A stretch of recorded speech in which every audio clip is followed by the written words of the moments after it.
Hi, welcome to this channel on magnetic energy, technology, principles, applications. This video is about magnetic energy and the fountain of youth, and there have been questions about this, and the short answer of this is yes, magnetic energy is the fountain of youth, but I definitely need to kind of talk about some of the dynamics involved in that, because hopefully it's not just a technology thing, and the last thing I would want to see is humanity become dependent upon technology, and that's not going to happen, especially with this type of technology and the transition we're going through. So we're heading toward this global transition, enlightenment, or however you want to describe that, and there are so many facets involved in that, and one of those facets involves this whole idea of people having a expanded consciousness. And so right now, for the most part, humanity is kind of locked into where their consciousness or their conscious awareness is somewhere just in their head, and they kind of are aware of their own thoughts and that kind of thing. And we're going to be moving to this place where consciousness kind of moves up here, like somewhere outside of our physical body, our physical head, if you want. We have this perception of the universe that is much more expanded. So this perception of life and humanity and everything on earth, our interconnectedness to everything, and it's a much greater kind of vibration, if you will, or resonance that's more global in nature.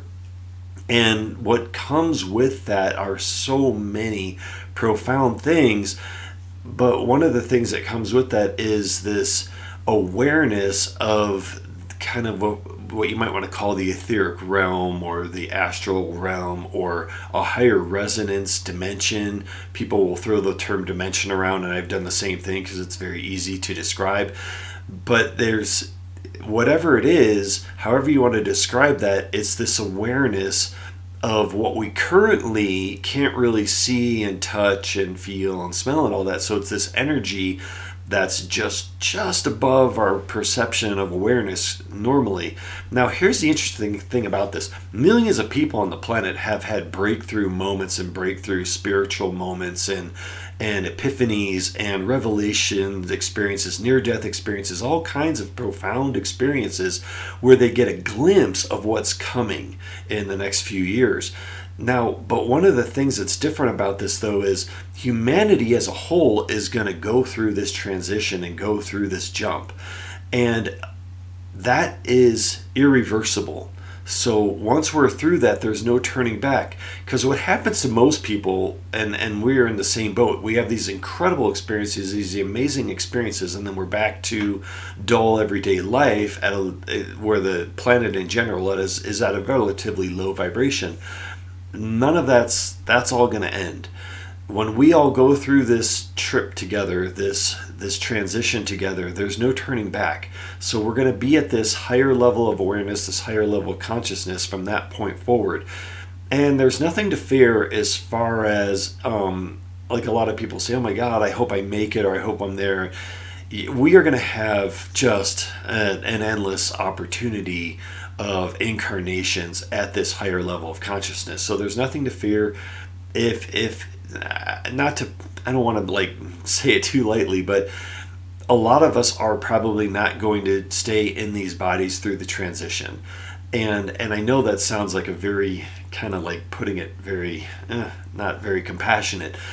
But from a higher level perspective, though, it will be much better when we do the future incarnations at that higher level of consciousness, and we're going to have so many opportunities to do that. So not to sound cold-hearted or anything, but the physical body is just a very, very, very small part of who we actually are. And so we have to really try to keep that perspective. So when we go through this transition and we have a higher perception of the universe and the if you want to call it the etheric realm, what's going to happen is we're all going to start becoming masters of that energy. And a lot of us will be there sooner than others, and we'll coach each other, we'll teach each other. There'll probably be countless classes around the world and people that help each other with this. And there'll be technology to help us with it as well.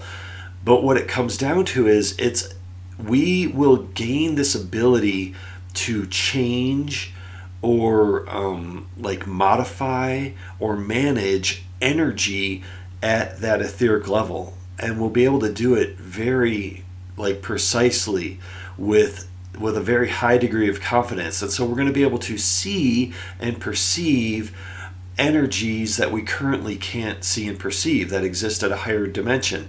And so I've talked about this in other videos, like higher dimensional templates for all physical objects and all that. Well, as we move into this higher state of being, that is going to be the answer, the key to all kinds of crazy new abilities that we're going to have, like paranormal abilities, what you'd call paranormal abilities. So an example of that might be like in teleportation, where you will have an incredible sense of your energetic body, and you'll be able to, with your consciousness at that higher level, move your energetic body to another location, which then you control the inflow, the outflow, the vibratory rate and expression of that energetic body, and then it essentially draws your physical body to it. So like currently in our existence right now, we're really at the physical level. So we kind of look at the physical stuff first, and then wait to see what the reactions are if we can sense that energetically. Well, it's going to be almost like the opposite. We're going to look at the energetic level first, and we're going to use that to change what's happening in the physical level. And so now with the fountain of youth concept, what that looks like is at the energetic level, so at the energy body level, we become so in tune to our energy bodies and the resonance that they're vibrating with, the energy flowing through them, and we can change them, modify them, and explore all kinds of cool new options with those that then impacts our physical body. So it comes down to like, you can heal just about anything you can imagine, because we're doing it at the etheric level, and then we heal all that, and then it changes the physical level. People will be able to modify even the age of their physical bodies based on what they're doing at the etheric level. And so there's going to be this whole, and then we have technology assisted with that. Now here's, as far as like the magnetic energy piece of this goes, when it comes to like scientists and engineers and then just everyone else, what the development of technology kind of goes in reverse compared to what we do today. So today we'll do all kinds of experiments, and then we'll do measurements and on coils and everything to see like what the energetic result is of that new design or that new experiment.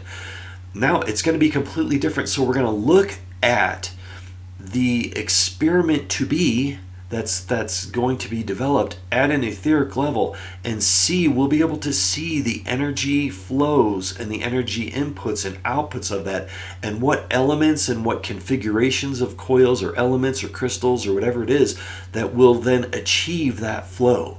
So the result will then be people, engineers, scientists, and then just people that just tune into that energy. They become the new scientists of the new age. It's the people that have the expertise that tune into that energy, and they develop and build things based on what they have seen and perceived at the etheric level. And so it's really cool, because then you can have devices that are developed and invented with no track record of experimentation, if that makes sense, because we're seeing the end result at the etheric level, and then using the crystals that we've seen or the configurations that we've seen, the magnets or the coils, whatever you want to say, the elements involved and the sacred geometry involved and all of that, that then produces the energy and the pulse rates and everything that we're seeing at the etheric level. Now you can see how that's an explosion of inventions around the world as we gain this ability to work at the etheric level and change that energy at that level, which then changes everything at the physical level. So we're perceiving things at a much higher level. We're modifying like current technology, even like, so what's wrong with that technology? We'll say, well, we'll look at it at the etheric level and see where the blockages are, where like the energy is falling short, how it's not properly tapping the etheric field, how the flow rate is being dampened, and then we'll see the adjustments that need to be made. What's so profound about this is we will then see why electricity is so damaging. So we'll see at the etheric level what is happening with magnetic resonance and etheric resonance and the flow of energy that's involved in electrical technology. And things like CERN and like nuclear power plants, conventional power plants, the impact that those are having on our environment, on the ionosphere, on the Earth's magnetic field, we will see that stuff at the etheric level. So all the damage, all the things, the problems that are being caused by today's technology will no longer be hidden by this whole like physical existence that basically everyone is blind essentially to the etheric realm right now. I mean, not everyone, but you get what I'm saying. Like, you can't, science will no longer be able to hide behind empiricism is one way of saying it. And that's because as people perceive beyond that, they will say, wait, we can clearly see the damage that power plant is causing. We can clearly see at the etheric level the damage that CERN is causing, and every particle accelerator around the globe that's causing to the planet.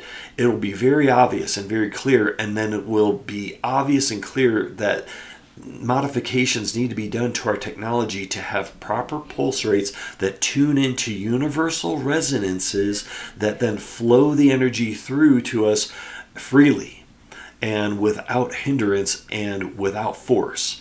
And so this is a whole new dynamic. And then that technology, then of course, obviously with magnetic technology, you can have no disease and you can have no aging and all of those fun things. And it is like the fountain of youth. There's no question about that.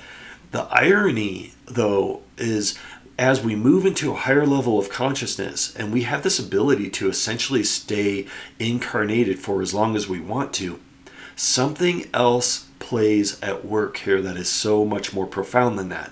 Because not only do our heart centers come online in a big way, so we have this universal guidance, we start to see that the incarnations are all playing a part in a bigger like puzzle that we are creating at a much higher level.